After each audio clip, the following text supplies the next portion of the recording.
Well, you might remember a video I did about a month or so ago where I got two kits off of eBay, the Aurora Flying Sub and the Doyusha Big Seaview.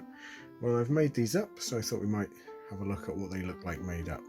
So if we have a look at the Seaview first, so it makes up into an impressively sized model.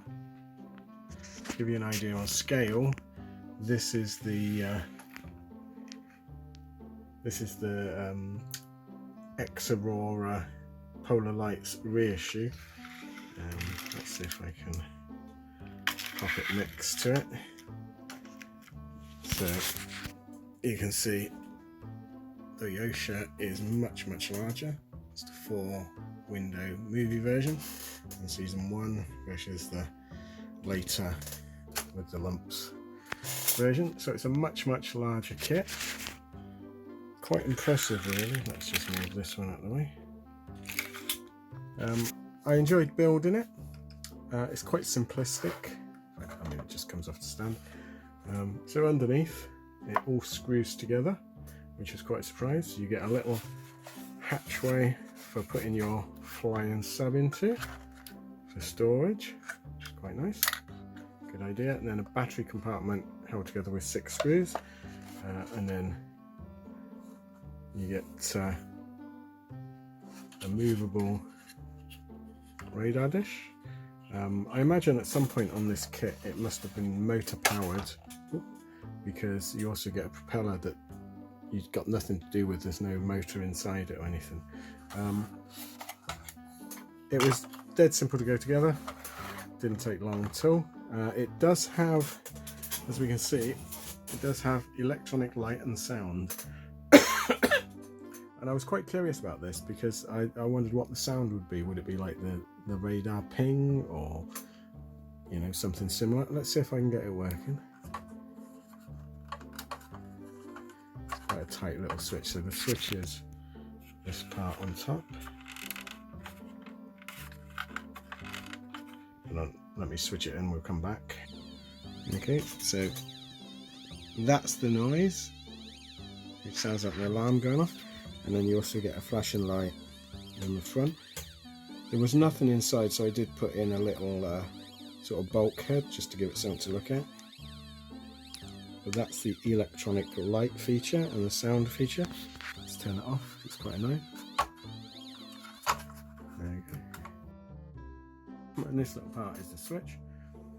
It's quite complex, the switch system, much more complex than it needs to be, but then I suppose it was the 1980s. So you also get a tiny little flying sub, and as per the box illustration, it's quite strange. It's got a big fan on the top.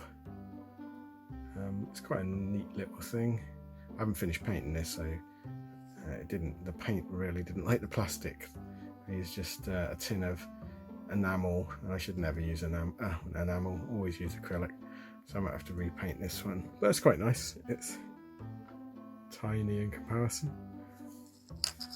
but that does lead us on to its big brother. So this is the Aurora Flying Sub, and it's a lovely kit. Goes together really well. You don't get a stand with this one, but I did have some Aurora stands spare from other kits I've had, and you can see that the top does come off. Pop that down, and then you get a full interior as per a lot of Aurora kits. So you can see you've got the 2 pilot figures, and they're quite obviously Admiral Nelson and Captain Crane. Really nice little likeness. And then inside I added those hexagons to the floor, and then you get you'll get a little bunk, various hatchways, and then you get a very basic engine room. It does come underneath with an arrestor hook which pops out, which is quite strange. A little hatchway. This is a lovely kit. I had this as a child and I wanted to get it again, and I'm so glad I did. I do love these old Auroras. I've got the Invaders and the Moon Bus, etc. And then you can look out the window. I think these are gorgeous kits. Probably should have put some lighting in it, in these lights, but I just didn't want to mess about with it. I wanted to make it classic. But yeah, so all in all, they were great fun to build. Very simple, simplistic kits, especially the Seaview.